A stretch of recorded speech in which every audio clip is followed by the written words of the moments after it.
Mexico 2, South Korea 2 in an impeccable match. A very thrilling match. 4 goals total. Golazos from all sides. We saw humans score as well. But obviously the main talking points was that both Jimenezes scored on this day. While they didn't share the pitch exactly, seeing both Raul score a beautiful header. Rodrigo Huescas getting an assist. And then also Santi Jimenez with a golazo, with the banger, putting it top bins. Of course, it was beautiful to see. Great reaction from La Selección Mexicana, but we're going to talk about all of that. But before we get into everything, make sure you guys subscribe, like, check out all the platform links down below. So let's talk about what happened in this match.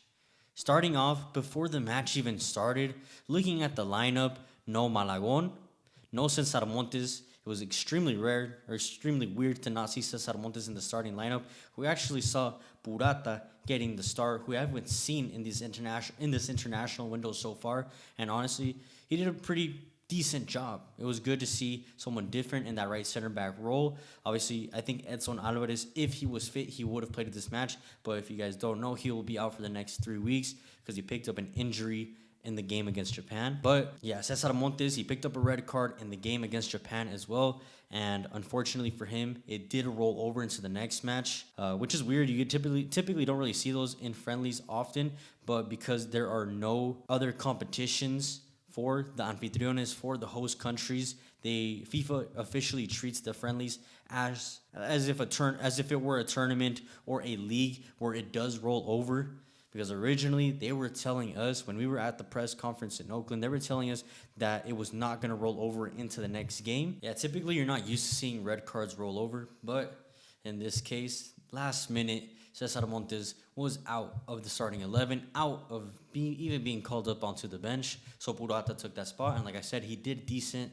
Now, looking at the other players that were also called up into the starting 11, a lot of rotation, 8 players compared to the game against Japan. Obviously, the most important ones were Rodrigo Huescas getting the start and Mateo Chavez as well on the left side over Gallardo and Jorge Sanchez, 2 players that we have been calling to get the start in a while.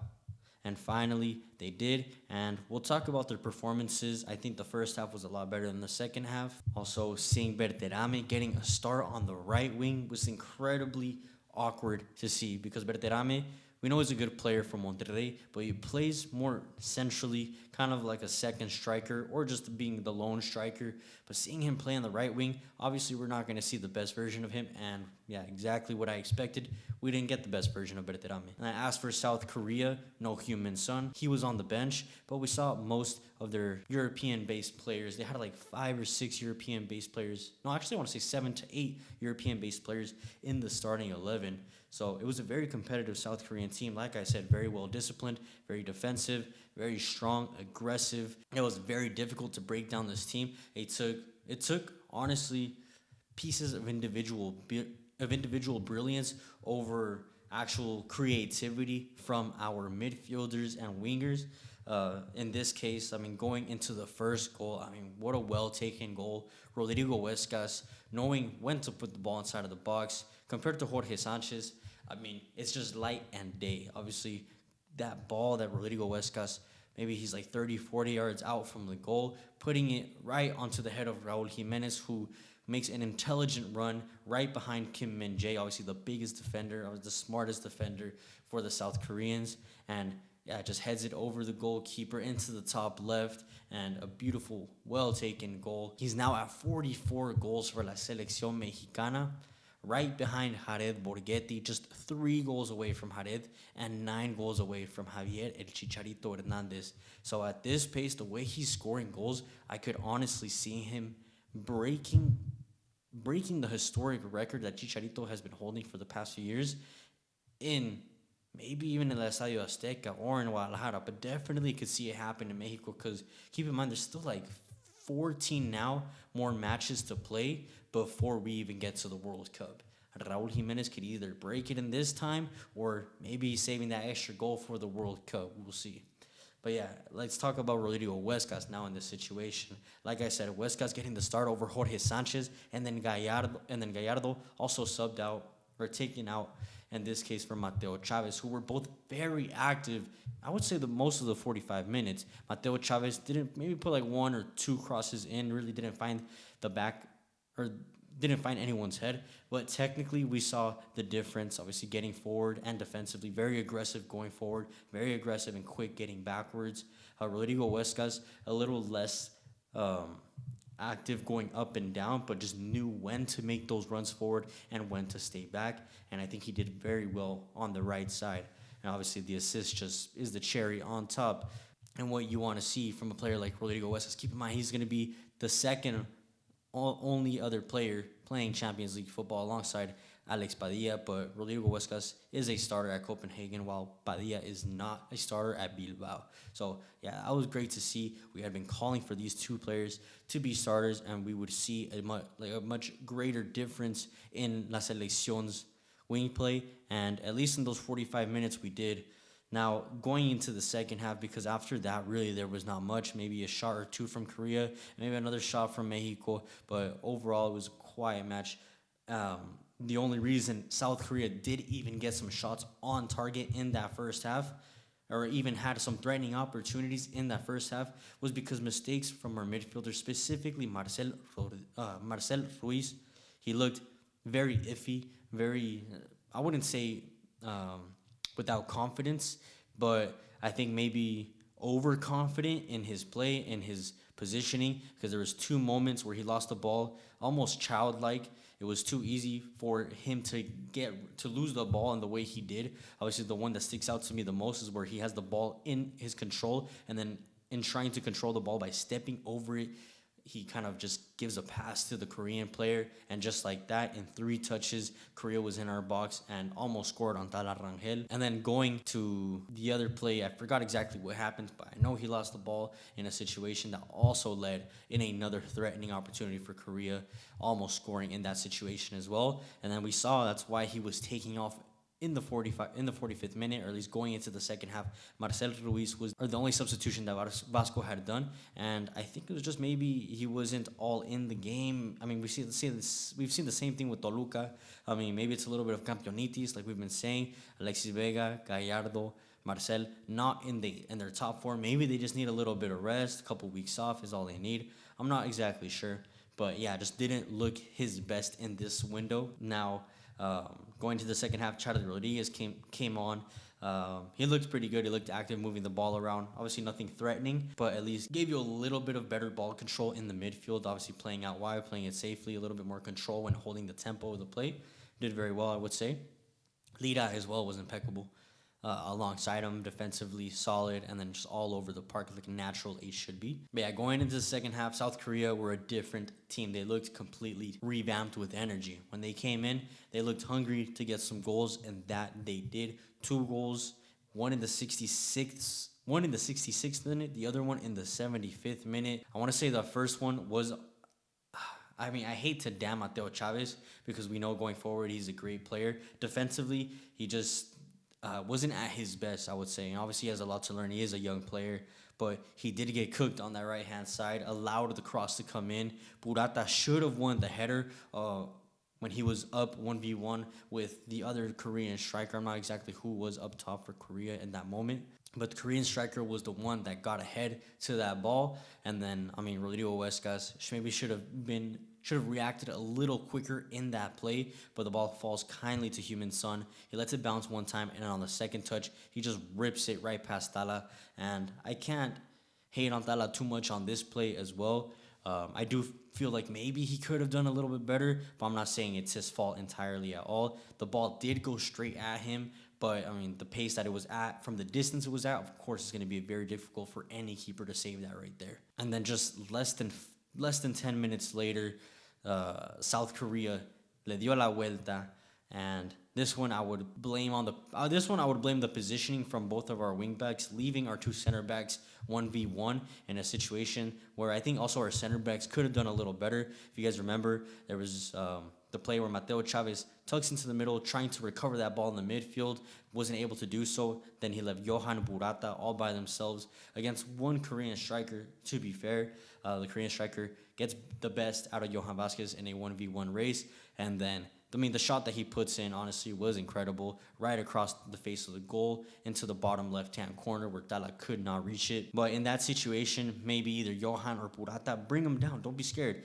It wouldn't have been a red card, definitely a yellow card, but it would have been at least a yellow card, and you wouldn't have gotten scored on. But in that situation, maybe I would have asked from the defenders to just be a little bit more aggressive or just be a little smarter when making those fouls, at least outside of the box. And once he got inside of the box, maybe getting a little tighter onto the striker. But I can't say too much because the finish was impeccable as well. And obviously in this moment we started seeing a lot of changes, a lot of new faces. Maybe not new, but I guess it's new because we haven't seen them in a while, like Diego Lainez. Santi Jimenez came off the bench. Alexis Vega came off the bench. Gallardo, Jorge Sanchez. I think the entrance of Gallardo and Jorge Sanchez gave Mexico a little bit more balance, at least defensively. Because I also think that South Korea dropped back a lot, trying to hold on to the result. Unfortunately, Santi Jimenez, he came on inspired today. Santi Jimenez had like 2 shots blocked, I would say. One shot was deflected off the legs of the defender. The second one, an incredible save from South Korea's goalkeeper. I thought it was going to be a goal. He almost replicates the same exact play, but this time puts it top ends where the goalkeeper could not reach it. Let's revisit the play. The ball from Alexis Vega. Jorge Sanchez brings it down, I would say accidentally. I'm not going to say it's an assist. Technically, it is, I guess, if on Foot Mob, if you're like into statistics and all that, it's an assist. But you can tell what he's trying to do. He's trying to bring it down in that situation. And, the ball falls kindly to Santi, fakes with his right, lets the ball roll over to his left foot, which is his desired foot. And then, what he's been trying to do most of the game, the third one, la tercera, la vencida, como dicen, and he puts it top bins. And, of course, a much-needed goal for Santiago Jimenez. I think it's barely a 6th goal with La Selección Mexicana, but just showing that no matter what people are talking, no matter what people are saying that he's not good enough for La Selección, saying that he is not good enough for AC Milan, he's always ready to silence the haters, always well-focused, has a great mindset as well, doesn't let the outside talk, the outside buzz bring him down and affect his gameplay. He's confident in his abilities, and he showed that once again today. Bringing Mexico level. At least we don't lose this window. 2 draws, I'll take it. They are the best teams in Asia. Although we are the best team in CONCACAF, we should be trumping that all day, every day. You have to give respect to the South Koreans. You have to give some respect to the Japanese. They are very good at what they do. Very, like I said, aggressive, well-disciplined, coached teams. They know what they're doing. Obviously, they have a great development put in place. And now I would love to go into every single player and maybe give a rating. But I think what makes more sense for this episode, since it's just me by myself, I think it's best to look at the team as a whole, first in this match and then in the window overall. I think if I could rate this game specifically, I'd probably give it a rating maybe like a 7.58. I love the comeback. I love the mentality the team showed, the character the team showed in the second half once they were losing, obviously trying to take the ball back from South Korea and actually pushing forward, pushing numbers, looking for ways to force their way into the goal, force their way to penetrate through that South Korean defense, which eventually did help get that breakthrough. So I would give that like a 7.5. Now, overall in the international window, I would give it a 7. I think Mexico should have came back with a win in one of these matches, but we knew they were going to be difficult matches. We called a draw in the match against Japan. I said in this match against South Korea it was going to be a comfortable win. I thought it was going to be 2-1, 2-0, something like that, a tight scoreline, of course. Unfortunately, that wasn't the case.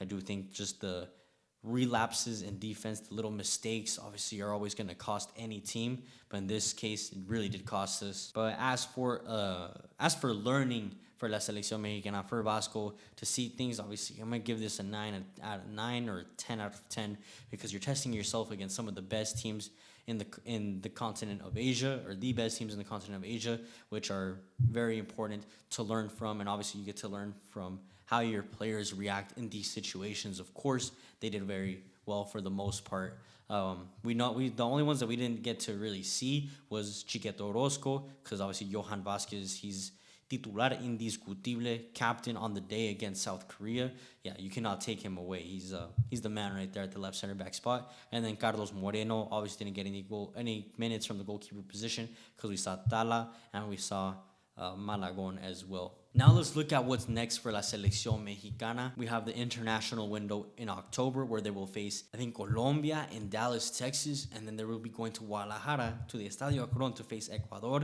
And then for November, I think it was officially confirmed today that they will be playing against Uruguay in Torreon, and then the second game, I'm not sure exactly the sede. I want to say somewhere in the East Coast, but they will be playing against Paraguay, who's already qualified for the World Cup as well. Uruguay as well are also qualified for the World Cup.